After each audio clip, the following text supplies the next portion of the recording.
한동훈 비대위원장이 이준석 전 대표를 만날까요? 대통령이 이준석 대표를 그렇게 싫어하는데 한동훈 장관이 나서서 뭐 만나고 말고 그럴 수 있을까라는. 두 번째는 만나서 뭘 할 거냐는 얘기예요. 신당 그만하고 같이 와가지고 공동 비대위원장 나랑 같이 합시다.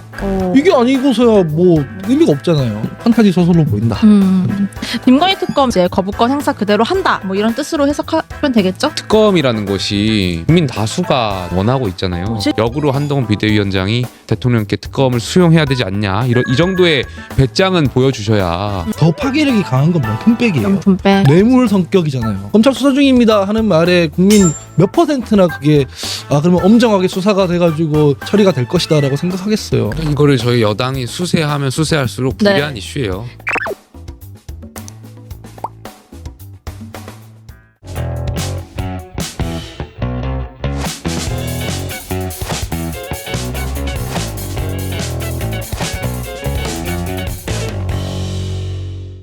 그럼 이준석 전 대표는 추진할까요? 탈당을 하되 뭐 신당 창당은 바로 안 할 거다 이런 관측이 나왔고 또 한쪽에서는 뭐 발기인 모집까지 다 마쳤다 이런 얘기도 나오고 있어서 바로 쭉쭉 고 할까요?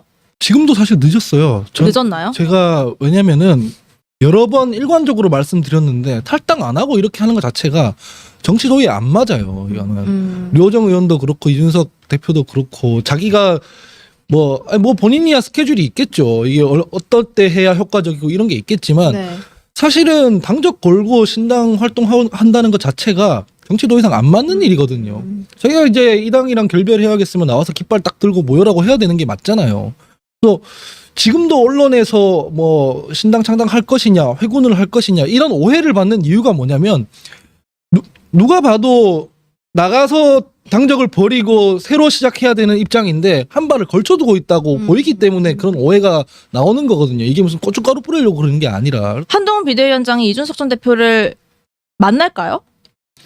둘이 얘기하는 거 들어보면 만날 수는 있다 뭐 이런 거 아니에요? 만날 수는 있다. 네. 열어두긴 했죠. 근데 한쪽에서는 이제 한동훈 비대위원장이 이제 이준석 전 대표를 적극적으로 만날 필요가 있나? 뭐 이런 얘기를 하기도 해요. 대통령이 이준석 대표를 그렇게 싫어하는데 한동훈 장관이 나서서 뭐 만나고 말고 그럴 수 있을까라는 생각. 본인은 맹종을 안 한다라고 뭐 얘기를 했지만 맹종을 하는 사람이에요. 제가 봤을 때는. 대통령을. 지금까지는 그래 왔어요. 네. 그걸 이제 스타일을 변화시킬지 아닐지를 보여줘야 되는 입장인 거지. 지금까지 봤을 때는 그냥 대통령 기조대로 갔단 말이에요.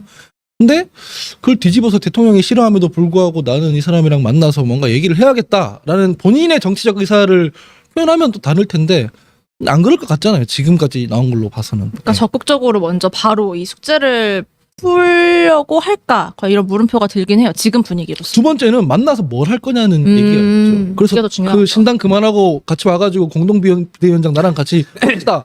이게 아니고서야 뭐 의미가 없잖아요. 그래서 저는 그냥 판타지 소설로 보인다. 만나야 한다고 보시죠? 뭐 정치인들이야 만나서 차 마시고 밥 먹고 하는 게 정치의 일환인 거니까 만날 수 당연히 있다라고 생각되고요. 다만 말씀하셨던 것처럼 지금 상황에서 사진 한 장 찍는 것은 의미가 없다라고 생각해요. 어떻게 하면 우리가 이 당을 잘 혁신할 것이냐에 대한 비전을 내놓는 게 먼저이고 그 이후에 얼마든지 또 만날 수도 있고 한 거니까요. 그 부분이 좀 본연의 역할을 먼저 해야 되지 않나 생각해요. 윤재혁 원내대표는 조금 전에 백불에서 이전 대표의 탈당을 만류하거나 접촉할 계획이 없냐라는 질문을 받았는데요.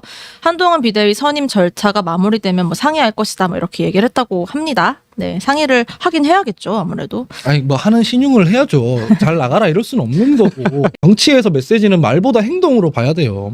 행동으로 봤을 때 지금 그럴 기미가 전혀 안 보이잖아요. 그러다가 그냥 말 거예요. 김건희 특검 얘기를 하려고 하는데요. 윤석열 대통령이 총선 후 특검 등 이 조건부 수용안에 대한 보고를 받고 뭐 경로를 했다 이런 보도가 한때 나왔었어요.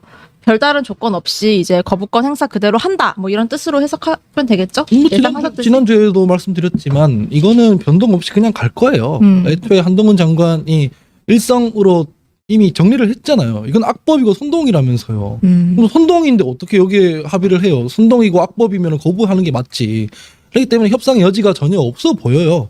근데 저렇게 고집 피웠을 때 아마 총선에서 타격이 있을 거라는 걸 모를 리가 없거든요. 왜냐면은 표 누가 줍니까? 국민들이 주잖아요. 국민들이랑 전혀 반대 방향으로 가겠다는 거잖아요. 근데 그 상황에서 선거를 어떻게 치르겠어요? 이 얘기는 자체가 과반할 생각이 없다는 거예요. 과반이 목적이 아니라는 거예요. 이 선거 전략 자체가 대통령의 헤게모니를 지키는 데 집중돼 있는 총선 전략이다라고 밖에 저는 안 보여요.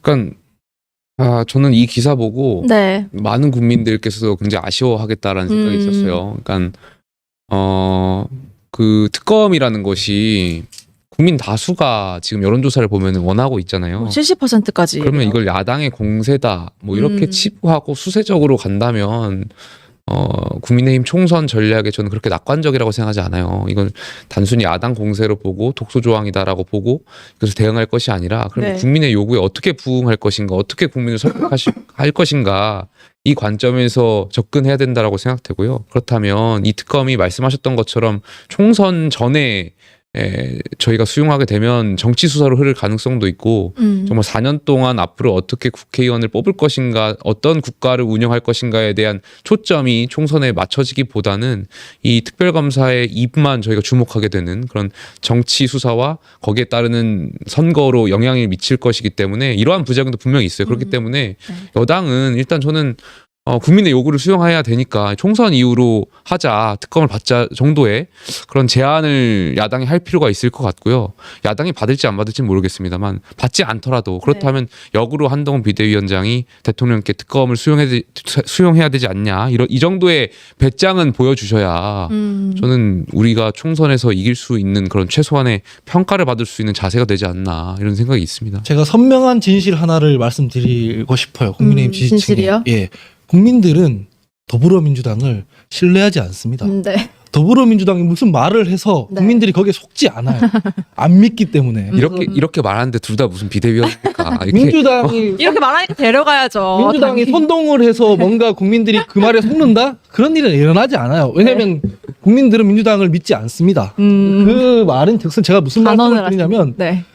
지금 국민의힘은 민주당이랑 싸우고 있다고 착각을 하고 계시지만 네. 대중이랑 싸우고 있는 거예요. 대중들은 별도의 판단으로 특검에 동의하는 거지 민주당을 믿어서 그런 게 아니에요. 네. 그 막 명품백 받고 이렇게 하는데 저걸 내버려 둬도 되냐라고 생각하고 계시는 거거든요. 그러니까 저는 한동훈 지명자 장관 시절에 네. 독소 조항 있다고 했었잖아요. 그리고 네. 명품백에 대해서도 여러 차례 말했었잖아요. 일단 그럼 특검에 대해서 독소 조항이 있다면 저는 그 독소 조항은 그 전문가들도 말씀하시지만 공정성에 분명히 문제는 있어 보여요. 그러니까 야당이 추천하는 것, 네. 야당 그 특별검사를 야당이 추천해서 대통령이 지명하는 것은 저는 공정성에 문제가 있는 것 같아요. 아니 그러니까 제 말이 무슨 말이냐면 드루킹 특검 때는 네. 대한변협이 4명을 추천했고 그 중에 4명을 추천한 것을 야당이 2명을 다시 추천했고 그거를 당시에 대통령이 지명했어요. 그러니까 이 정도의 중립적인 대한변협이 추천하고 야당이 그 중에서 추천하고 다시 대통령이 지명하는 최소한 이런 절차는 공정성을 좀 필요하다고 보고 이러한 보안 입법을 통해 가지고 한다면 그 정도는 저희 여당이 제안할 수 있는 거잖아요. 그러니까 이렇게 독소 조항을 개선해 나가서 우리가 다시 야당에게 제안하겠다. 이 정도는 돼야 국민들이 설득이 될 거 아니야. 아, 그 적어도 국민의힘이 공정과 상식을 지키려고 하는구나. 그러니까 이 정도는 저는 여당이 해야 된다 생각해요. 근데 이 독소 조항을 일부 뭐 제거를 하고 아니면 뭐 총선 후에 특검을 하자고 하고 이런 조건부 수용안들이 여권에서 계속 나왔던 것 같아요. 그러다가 이제 주말 이 크리스마스 연휴를 지나면서 이제 거부권을 행사하고 이 조건부 수용안을 받지 않는 쪽으로 당이 움직이고 있는 것 같더라고요. 그러니까 실기했어요. 이거 실기했다. 제가 이 총선 뒤로 이 뭐 법안 조항을 좀 바꿔가지고 합의를 해보라 한 게 2주 전에 2주 전. 네. 이 방송에서 했어요. 처음으로. 맞아요. 네. 그때까지는 국민의힘이 이런 얘기가 안 나왔었죠. 그때 먼저 얘기를 했었어야지. 지금 얘기하면 뭐라 그러겠어요. 송영길 대표 구속됐잖아요. 그러면 국민들이나 뭐 야당 지지층이나 중도층이나 이런 사람들은 너희는 그러면은 총선 전에 이거 막 수사 막 풀어가지고 다 야당 인사들 구속시키면서 당신들 수사하는 문제는 다 총선 뒤로 미루고 이렇게 된단 말이에요. 공정성 시비가. 그래서 이미 실기해버린 문제인 것이고 거부권을 행사하고 뭉개고 가는 수밖에 없어 보여요. 이렇게 근데 몇개 그 말씀하신 내용 중에 저는 의견이 좀 다른 게 네. 그 민주당 인사의 수사와 비교하는 것은 좀 부적절해 보여요. 이걸 공정성의 측면으로 네. 잣대로 보는 것은 왜냐하면 말씀하셨던 것처럼 이제 송영길 전 대표와 관련된 수사는 검찰의 수사예요. 검찰. 검찰이 어떤 수사 기획을 하고 하는 것이고 이 특검은 국회 수사에서 시작하는 거예요. 어쨌든 국회의 수사였기 때문에 네. 조금 그것을 뭐 검찰이 이렇게 수사해가지고 공정하지 않지 않냐 이렇게 주장하는 것은 조금 공정성 문제에서 다른 나란히 문제인 것 같고 비교하기는? 나란히 비교하는 건 좀 다른 것 같고 다만 제가 말씀드렸던 것처럼 이것이 야당의 공세로만 치부하기에는 국민들이 설득이 안 된다. 국민의 요구가 굉장히 높잖아요. 이 문제는 국민의 요구에서 우리 여당이 어떻게 반응할 것인가에 대해서 대응을 해야 되는 거지 야당 공세다 이렇게 치부하면서 우리는 안 받겠다. 조건부 수용도 없다 이렇게 가면 국민들이 설득이 안 되죠. 그리고 저는 더 나아가서 여당이 이 제도화가 있잖아요. 네. 그러니까 그 영부인 문제 리스크를 어떻게 관리할 것인가 뭐 특별감찰관 대통령 친인척 관리할 수 있게 다 법에 나와 있잖아요. 네. 근데 이게 문재인 정권 때 임명 안 하면서 윤석열 정권 때도 지금 임명을 못 하고 있는데 그런 걸 핑계 댈 것이 아니라 여당이 먼저 나서서 그럼 우리가 특별감찰관제 임명하자 건의하고 그러니까 앞으로 대통령의 그 친인척 관리를 이렇게 해 나가겠다. 앞으로는 이런 리스크가 없도록 하겠다.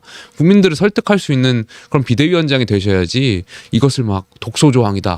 안 받겠다라고 가면 글쎄 국민들이 쉽게 납득하기는 어려울 것 같습니다. 도이치모터스 이거 뭐 저도 문제 있다고 생각하지만 네. 야당에서 이거 집중하지만 국민들이 사실 이거에 대해서 크게 관심이 있을까라고 생각해보면 전 잘 모르겠거든요. 그냥 여의도에서 자기들끼리 특검을 하니 많이 하는 거고 네. 더 파괴력이 강한 건 명품백이에요. 명품백. 너무 직관적이잖아요. 영상이 남아 있단 말이에요. 네. 그거는 만약에 그 영상 그게 뭐 김정숙 여사가 받았었다고 생각해봐요. 네. 그럼 한동훈 장관이 그걸 가지고 몰래 카메라다, 뭐 공작이다 그랬겠어요? 당장 그랬을 거란 말이에요. 가방을 받는 게 생생하게 영상이 남아 있습니다. 제 두 눈으로 어떻게 봤습니다. 뭐 이럴 거란 말이에요. 그러니까 저는 저 부분에 동의는 하는 게 네. 저도 이제 크리스마스 연휴에 친구들을 만났어요. 네. 회사 다니는 제 네. 일반 친구들. 일반 친구들. 정치에 전혀 관심 없는 네. 제 친구들인데 이 특별검사가 전국 뉴스로 뒤덮으니까 도이치모터스 관련해서는 잘 친구들이 네. 모르고 네. 이 특검이 명품백 관련된 수사한 걸로 이해를 하고 있죠. 그럼요. 제가 민주당의 당직자거나 뭐 대변인이거나 이러고 있잖아요. 네. 하루에 하나씩 논평 낼 거예요. 명품백 관련해서. 그러니까 뭐냐면은 이거 지금 독소조항이라고 얘기하는데 독소조항이 문제가 아니라 명품백도 포함해서 수사해야 된다고 계속 얘기할 거예요. 뭐 어떻게 제가 만약에 국민의힘 인사잖아요. 네. 이거 방어가 안 돼요. 음. 이걸 뭐라고 할 거예요. 뇌물 성격이잖아요. 지금 사람들이 봤을 때 이게 뇌물인지 아닌지 수사해야 알 수 있다라는 것은 이제 팩트의 영역인데 대중들은 정치는 인식의 영역이란 네. 말이에요. 검찰 수사 중입니다 하는 말에 국민 몇 %나 그게 그러면 엄정하게 수사가 돼가지고 이게 처리가 될 것이다라고 생각하겠어요. 아니란 말이에요. 여당이 먼저 나서가지고 이거 우리가 더 공정한 수사기관에 맡기겠습니다 해야 되는 거거든요. 근데 안 하고 있잖아요. 그게 지금이야 부각이 되지만 총선이 다가올수록 명품백 이슈가 더 크게 조금 더 될 부각될 거다. 거다라고 봅니다. 이거를 저희 여당이 수세하면 수세할수록 네. 불리한 이슈예요. 그러니까 먼저 치고 나가는 게 오히려 그럼요. 더 그게 네, 대통령께서 먹힐 텐데. 강조하셨던 공정과 상식에 부합하는 길이고 여당의 정강이나 어떤 당원에도 맞는 것 같고요. 네. 근데 이제 현실 정치에서 대통령의 권력과 이제 상충되는 부분이 많다 보니까 여당도 아마 딜레마가 있을 것 같은데 저는 원칙과 가치의 측면에서 결정을 잘 했으면 좋겠다 생각해요. 뭐 국민의힘으로서는 이번 주에 상당히 골든 위크라고 할 수 있어요. 요주의 날들이 이어지고 있죠. 하루하루 이벤트가 굉장히 많아서요. 다음 주 방송 스펙타클해요, 진짜. 뭐 일단 이슈는 민주당이 안 뺏기는 것 같아가지고 지금 절대 이재명 안 대표 뭐하고 저 크리스마스 연휴에 이재명 대표 뭐 하셨는지를 잘 모르겠어요. 뭐 하셨대요? 이상한 소리 하지 마세요. 민주당은 이슈를 안 뺏기는 정도가 아니라 이슈를 전혀 못 만들고 있어요. 네, 사람들은 뭐 민주당 뭐 하는지도 모르는데 좋은 뉴스, 나쁜 뉴스 여당에서 많이 나가고 있는데 어쨌든 이슈는 여당이 지금 지금 미팅 정당이지 미팅 정당. 미팅 정당이 뭐예요? 이낙연 대표랑 만나니 뭐 그러니까 사람들이랑 그거밖에 만나니 없어. 네. 미팅 정당이지 미팅 정당.